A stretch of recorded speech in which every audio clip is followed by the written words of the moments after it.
Welcome back to Our Community. Susie Thomas visiting with Zach Long and Tiffany Fay, both from Minerva Area Christian School. Talking about the focus now at K through 5. What curriculums do you use? Curricula, I guess would be the plural, wouldn't it? Do you use with the students? How do you integrate faith and learning in those all-important early years? I think one of the most important things we do is just allow the teachers to make their own Bible lessons, so they have the ability to say, hey, what's their next step for their students, because they're going to know the students better than anybody. Mm-hmm. And then also what I do is I teach chapel for them on Thursday. So we have some fun worship songs that they can go through, and then a life lesson that can apply to them and that they can take home and that they can understand and grab onto. What do you notice as far as the children themselves, what they pick up? Have you heard some things where it just warms your heart? You say, oh my goodness, we're getting through to them. What kinds of stories can you share with us along those lines? One of the students, and I won't name sure. this particular student, but one of the things that has happened in chapel is the one day, as we've been through as a community, a lot of the suicides in Perry. Yes. That has been such a horrible, horrible thing. Yes. I had been talking about suicide to the students and saying, never believe that you're worthless. Never, never buy into the lie that Satan is trying to tell you. And one of the things that actually another one of our youth leaders had told me was that suicide is a permanent solution to a temporary problem. Yes. And I'm not sure if he had that quote. I'm sure he heard that somewhere else. So I'm not trying to take it from anybody. But I said that one time in chapel, and just recently one of the students came to me and said, hey, I just want to let you know, I was dealing with this. I was dealing with suicide, and if you wouldn't have said that day, wow, he might not be here. And so that really shook me and sometimes, you do the same routine every week at Max and you think, man, are we really getting to the students? Yes, right. Are we able to, speak into their life? And sometimes in many chapel, I'll be like, man, did I even get across to them? Because, they're talking, they're laughing, they're having fun. Sure. And you think, are they really listening? And yeah, they are. Yeah. They are. That really got in there. But let's remind everybody, you're talking about the highest grade level is 5th grade. How old was this child who said that to you? One of these students was actually an older student. Okay. Yeah. Okay. Because I'm thinking, my gosh, how can you be... This year's the first year we're going to 5th grade. This fall. Right. Beginning this fall. So this was one of the older students. Okay, because I thought, how in the world do you approach the topic of suicide with children that age? And perhaps you do not. Perhaps you were doing that with the upper grades. Right. But yes, how amazing to see that they might be there because mom and dad are paying for it, or grandma and grandpa wanted you to go to a Christian school, and so you are. But at what point does that faith become their own? And you're getting to see that. Right. You're seeing when they say things like that too, that, I heard that. I hear ya. Mm-hmm. So good. Let's talk about the academics and offerings that you get at Minerva Christian School. What makes it different? What makes it unique? And why should people choose this one for their child? Our biggest attribute that we have is we want to build these children's foundations firmly on the Lord, and to come alongside them and help them through their walks and show them that they can use what the Lord has to say in their everyday lives. Whereas, and I'm not downgrading public schools by any means, but a lot of issues and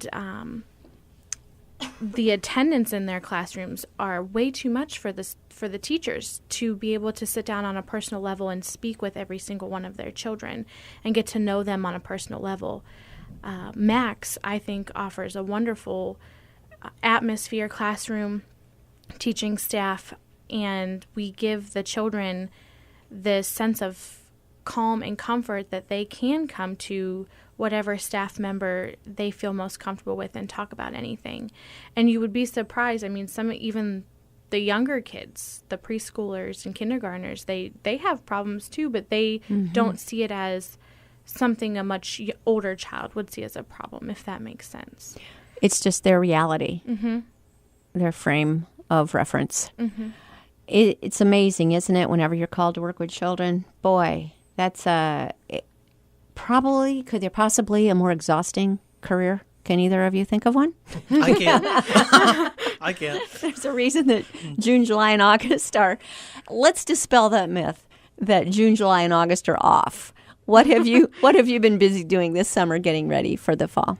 I have been prepping paperwork. I've been prepping testing and everything come fall time, tightening up the ends from spring, but when the kids all left, and getting the staff equipped for come fall time, and answering emails. Yes. You name it, I've probably done it. So, What is the enrollment right now at Minerva Christian? the enrollment is about 67 children right now, and that is a combined total of preschool through 5th grade. So approximately around 10 plus children per grade, or are they not that evenly distributed? The preschool program makes up a lot of those numbers, and the other trickled numbers are the K through 5th grade.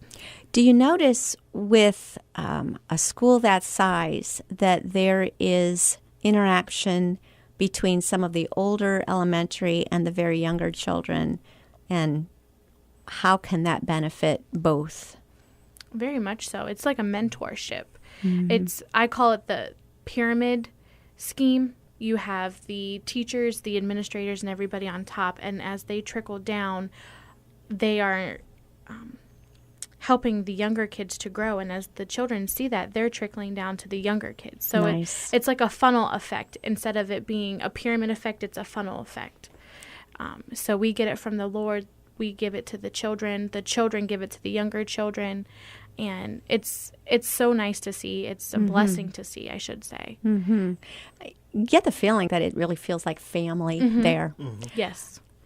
Enrollment, you are accepting more Yes. students now? Yes, we are all the way open, clear up until August 20th, which is our first day of kindergarten through kindergarten through 5th grade. Preschool then starts the following week, Monday, the August 27th.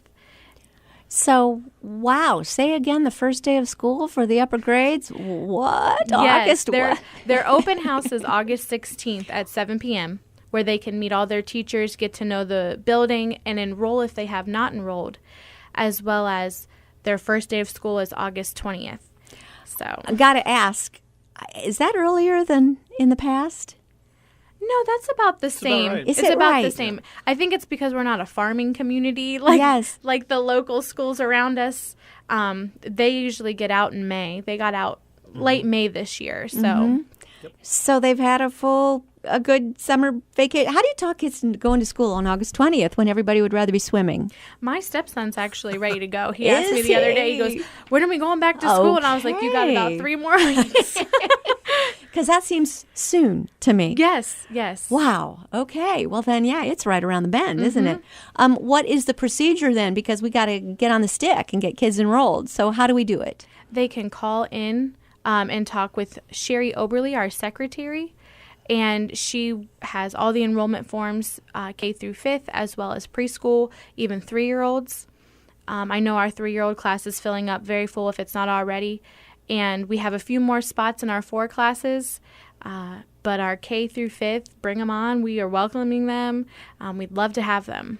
Can we tour first? Absolutely. And ask questions? What's involved to get signed up for a tour, say? You would call the office, and Sherry would give me the information, and I would get a hold of Zach, and we would go on a group tour around the building. They would see their classrooms, answer any questions they may have, and What's the number to call, please? 330-868-5728. Let's give that again, please.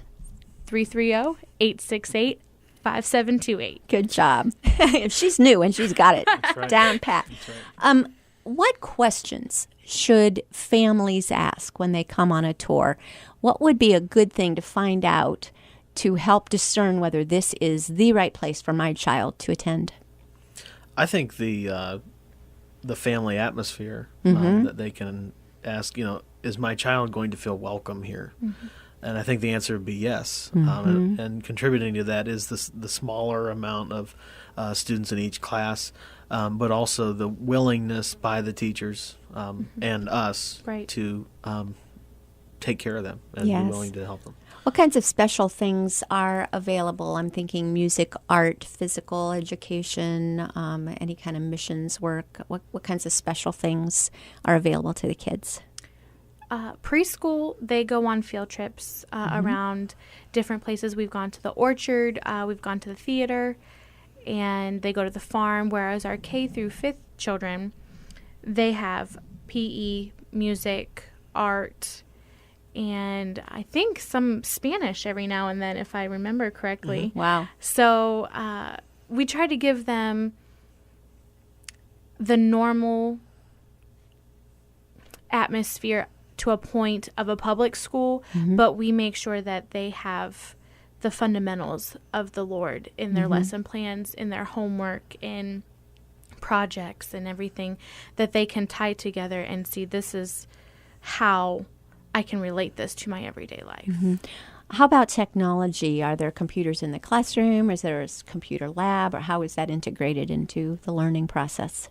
They get all of their computers. The older kids, some of them have laptops that are assigned to them. They get their own login.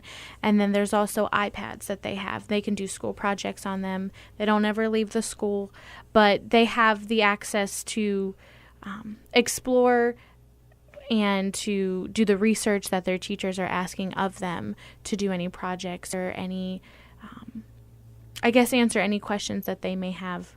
We've become such a technological society. Have you noticed that impacting learning process for better or worse? Maybe both? I enjoy textbooks. What's your opinion? Okay. You enjoy textbooks? I'm a visual learner. I enjoy textbooks. That's my personal opinion. I like to be able to go back and say, okay, this problem's from page 270 and look at the example on 270. But like you said, the society is so technologically based these days. If we don't keep up with it, we're going to be as lost as our grandparents are now with the new iPhones and everything like that. So, how about you, Zach? That must be one of the changes you see at Minerva Area Christian.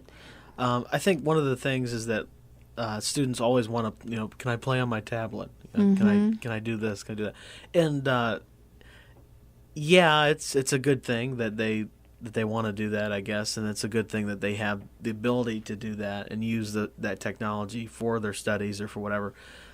But it can be, if it's used too much, a distraction. So it's just making sure that we're watching that and not allowing that to become an issue. Isn't it amazing when you think that their great-great-great-grandparents probably took a tablet to school, but it was slate and they used chalk on it. And here these kids are walking with theirs, and everything changes, and yet everything stays the same all at the same time.